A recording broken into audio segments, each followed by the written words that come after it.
श्री राधे, जय जय श्री राधे। परम पूज्य बाबा महाराज ने हम सबको भगवान श्री कृष्ण का हार्द, जो उन्होंने अपने भीतर छिपा के रखा था, उसका प्रकाश अपने प्राण सखा, अंतरंग सखा श्री उद्धव जी के समक्ष किया। मन वाणी क्रिया से मुझ परमात्मा को ही समस्त प्राणियों में समान रूप से अवस्थित देखकर आदर करना।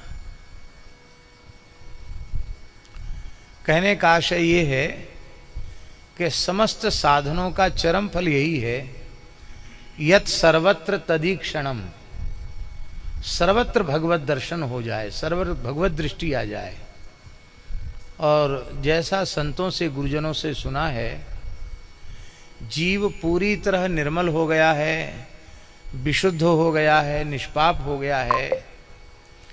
ये कैसे समझा जाए? जब तक बाबा सर्वत्र भगवत दृष्टि नहीं है, तब तक चित्त पूरी तरह शुद्ध नहीं है।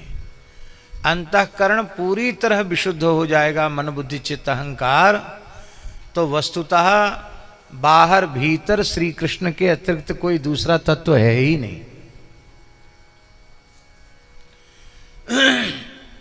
कुंती माता कह रही है, नमस्ये पुरुषं त्वाद्यमीश्वरं प्रकृते परम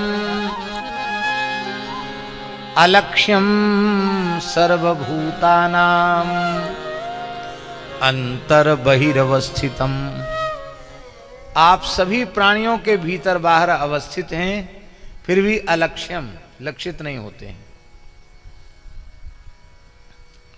सबसे पहले तो डॉक्टर को हृदय में भगवान दिखाई देना चाहिए।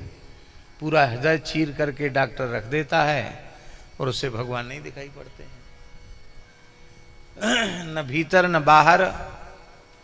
और हैं अंतर बहिरवस्थितम, बाहर भी हैं भीतर भी हैं, फिर भी अलक्ष्य बने हुए हैं। क्यों? उसका उत्तर दे रहे हैं भगवान, कुंती माता।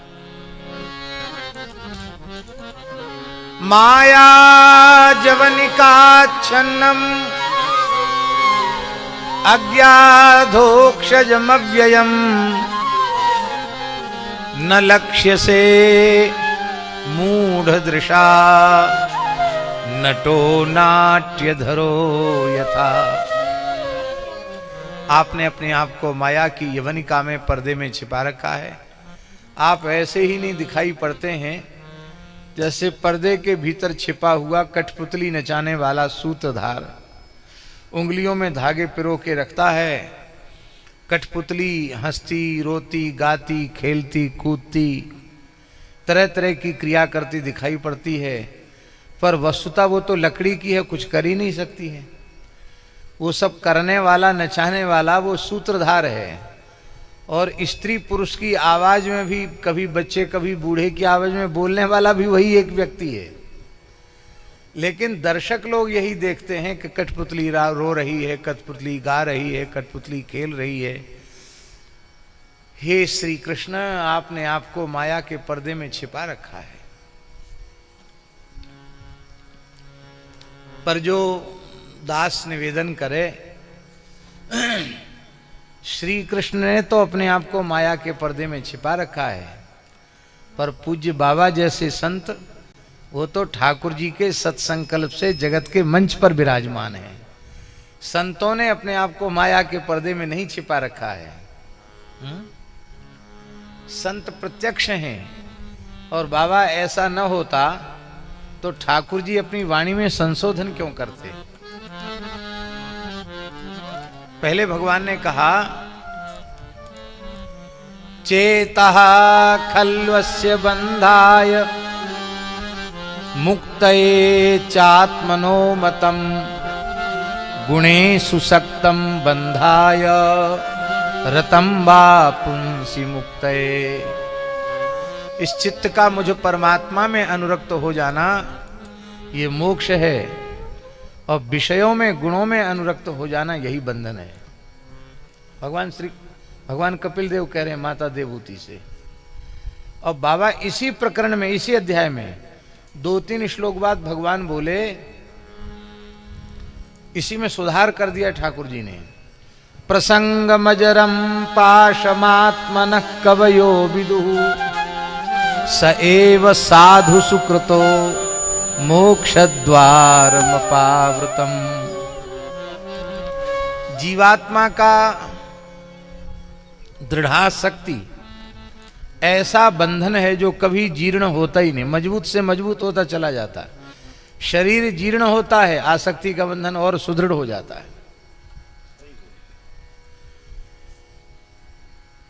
तब क्या करें? आसक्ति करने का अभ्यास तो न जाने कितने जन्मों का है, कैसे छोड़ दें? तो कपिल भगवान कहते छोड़ो मत।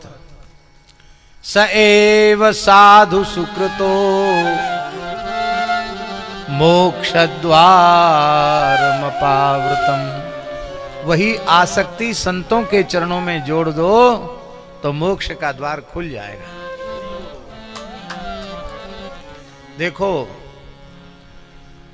वैष्णव, साधु, संत, सद्गुरु, मुक्तात्मा, सिद्ध, ये सब अलग अलग नाम हैं। वस्तुतः सच्ची बात है, जो भी जीव भगवत प्राप्ति के पथ पर ईमानदारी से अग्रसर हैं, उन्हीं को ये सब कहा जाता है। आप अपनी भाषा में कुछ भी कह लो, संत से, सद्गुरु से वह संबंध जोड़ दो तो मोक्ष का द्वार खुल जाता है। संपूर्ण ज्ञान, संपूर्ण भक्ति यही है कि जो कुछ दिखाई सुनाई पड़ रहा है सब श्री कृष्ण हैं, और जो दिखाई सुनाई नहीं पड़ रहा है, जहां मन की गति, वाणी की गति नहीं है, वह भी श्री कृष्ण है। पर यह सर्वोच्च अवस्था का नाम है। इसकी इकाई क्या है? इसकी इकाई यही है कि सबसे पहले श्री सद्गुरु भगवान में ये साक्षात श्री कृष्ण अपनी प्राप्ति कराने के लिए सद्गुरु का आकार लेकर के आए हैं। इस श्रद्धा से शिष्य सद्गुरु को श्री कृष्ण का स्वरूप मान करके उपासना करें। आचार्यम माम विजानीयात नावमन्येत करहिचित न मर्त्य बुद्ध्या सूयेत सर्वदेव मयो गुरु। एक जगह बाबा भावना सुदृढ़ हो जाएगी कि ये श्री कृष्ण ही इस आकार को लेके, श्रीपाद 3 कौड़ी गोस्वामी जी के रूप में श्री कृष्ण ही इस आकार को लेकर के पधारे हैं। ये एक जगह भाव दृढ़ हो जाएगा। गुरु शिष्यर भावना प्रहलाद जी महाराज कहते हैं। तो फिर गुरु महाराज की वाणी से जो निकलेगा वो मनुष्य का वाक्य नहीं है, वो श्री कृष्ण का वचन है, भगवत वाक्य है। भगवत वाक्य मानकर जब श्रद्धा करेगा गुरु वचनों में, तो सदगुरु की वाणी से जो कुछ निकलेगा वो शिष्य के जीवन में उतर जाएगा। कोई चेष्टा नहीं करनी पड़ेगी, जो कुछ वाणी से निकलेगा बस एक बात पक्की कर लो कि इस रूप में श्री कृष्ण हैं। फिर इनकी वाणी से जो निकलेगा वो सब हृदय में अवतरित हो जाएगा, उतर जाएगा। फिर सच्चे संत सद्गुरु अपने को स्वप्न में भी भगवान नहीं मान सकते। वो तो अपने को दासानुदासी मानेंगे, अपने को सबसे दीनहीन मानेंगे। उनकी यही दृष्टि रहनी चाहिए। ऐसी दृष्टि नहीं रहेगी तो उनका गुरुत्व चला जाएगा, उनकी वैष्णवता चली जाएगी, उनकी साधुता चली जाएगी। इसलिए उनका अंतःकरण ऐसा ही होना चाहिए। पर शिष्यों का सद्भाव ऐसा होना चाहिए कि हम तो भक्ति करना जानते नहीं, भगवान गुरु रूप में, संत रूप में पधारे हैं और स्वयं दीनहीन बनकर हमको सिखा रहे हैं कि ऐसे चलो। अभी पूज्य बाबा ने कहा कि बालक बनना बहुत कठिन है और ये मार्ग ही बालकों का है। बहुत अच्छी बात है। बड़े जो होते हैं वो पूछेंगे कि हमको वृंदावन जाना है, तो पंडित जी बता देंगे इधर चले जाओ, वृंदावन पहुंच जाओगे। और बहुत छोटा कोई बालक हो तो ये तो भटक जाएगा, तो कहना पड़ेगा हमारे पीछे पीछे चल के आओ। मान लो वो बालक पीछे चलने में भी समर्थ न हो, उसके फिर भी भटकने की संभावना हो, तो आप वात्सल्य के कारण उसका हाथ पकड़ के चलेंगे। मान लो हाथ पकड़ के चलने में भी समर्थ न हो, तो आप उसको गोद में लेकर के चलेंगे। सदगुरु भगवान के संतों के शिशु बन जाओ, बालक बन जाओ, तो आपको श्री कृष्ण तक चल के नहीं जाना पड़ेगा, वो आपको गोद में लेकर जाएंगे, श्री कृष्ण के चरण कमल में रख देंगे। बालक बन जाओ, शिशु बन जाओ। तो जब गुरु महाराज की के प्रति ऐसा भाव जीव का होगा, तो फिर उनमें दोष दर्शन स्वप्न में भी नहीं हो। भगवान होंगे तो दोष काहे का है? जब तक जीव हैं तब तक दोष है, और जब भगवद रूप हैं तो दोष कहां से आया? दोष तो है ही नहीं। ब्रह्म में दोष आ जाएगा तो ब्रह्म नहीं रहेगा, परमात्मा नहीं रहेगा, दोष है ही नहीं। फिर क्या होगा कि फिर गुरु महाराज कृपा करेंगे, कहेंगे देखो ये गौ भी श्री कृष्ण है, ये ब्राह्मण भी श्री कृष्ण है, ये वैष्णव संत भी श्री कृष्ण है, ये तुलसी श्री कृष्ण है, ये पीपल श्री कृष्ण है, ये गिरिराज जी श्री कृष्ण है, यमुना जी श्री कृष्ण है। धीरे धीरे धीरे धीरे उसकी दृष्टि व्यापक होती चली जाएगी, और अंत में वह भाग्यशाली क्षण आ जाएगा जो वासुदेवः सर्वम, सब कुछ श्री कृष्ण है, सब कुछ भगवान है, और यही भगवान का अंतिम हार्द है। हम लोग बड़े भाग्यशाली हैं कि पूज्य बाबा की सन्निधि मिली भई है। हम तो इधर उधर बहुत भटकते हैं, क्या करें, हमारे कपाल में यही लिखा है भटकना। और अभी कुछ समय से ऐसा मन में विचार कर रहे थे कि अब इस 2025 में ही अक्टूबर के बाद बाहर आना जाना बिल्कुल बंद जैसा कर दें, धाम तीर्थ में जाएं, कथा भी करें तो ब्रज में ही करें। लेकिन अभी बीच में श्री स्वामी अग्रदेवाचार्य जी महाराज का स्थान, श्री नाभा जी के गुरुदेव, श्री रामानंद संप्रदाय में मधुरोपासना के प्रवर्तक आचार्य चरण, श्री जानकी जी की अष्ट सखियों में प्रधान श्री चंद्रकला जी के अवतार श्री स्वामी अग्रदेवाचार्य जी महाराज का बहुत प्राचीन स्थान है, राजस्थान सीकर जिला में शेखावाटी क्षेत्र में। हमें ज्ञान नहीं था, हम तो वहाँ पथमेड़ा में नंदगांव में चातुर्मास में थे। महाराज का शरीर अकस्मात शांत हो गया, और विशेष परिस्थिति में वो आचार्य चरण हैं, उनका दर्शन करने पधारे थे, गए थे। वहाँ जाने पर पता चला कि उन्होंने ऐसा कुछ लिख दिया है कि दास को ही उनकी उत्तर क्रिया करनी है, और ठाकुर जी के गौ माता की संतों की सेवा भी संभालनी है।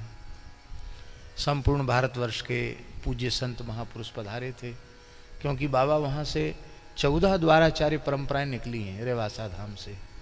श्री मलुकदास जी भी वहीं से निकले हैं, जो वृंदावन में मलुक पीठ है वो भी उसी परंपरा से। और सब संतन की श्री रामचरण दास जी महाराज शाहपुरा,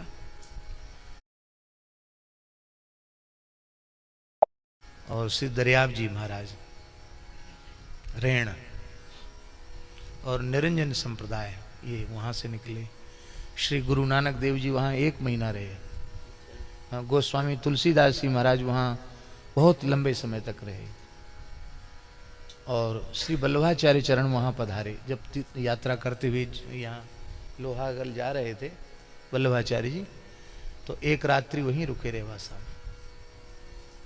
और तो वहाँ के कारण अब विचार मन में ये हुआ है बाबा कि अब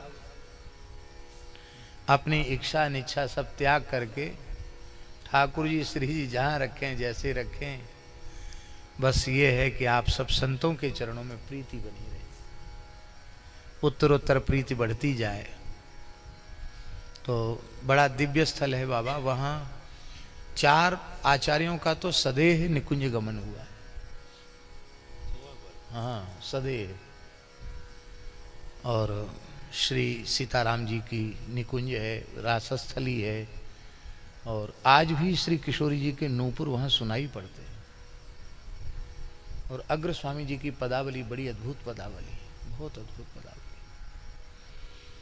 उनके शिष्य नाभाजी महाराज जिन्होंने भक्तमाल का प्रसाद वैष्णव जगत को दिया, तो क्या कह रहे थे हम, किस बात में, प्रसंग में बात आ गई? हाँ, ये कह रहे थे। तो ऐसे ही है, ठाकुर जी श्री जी के संकल्प के सहारे ही रहना ज़्यादा अच्छा है।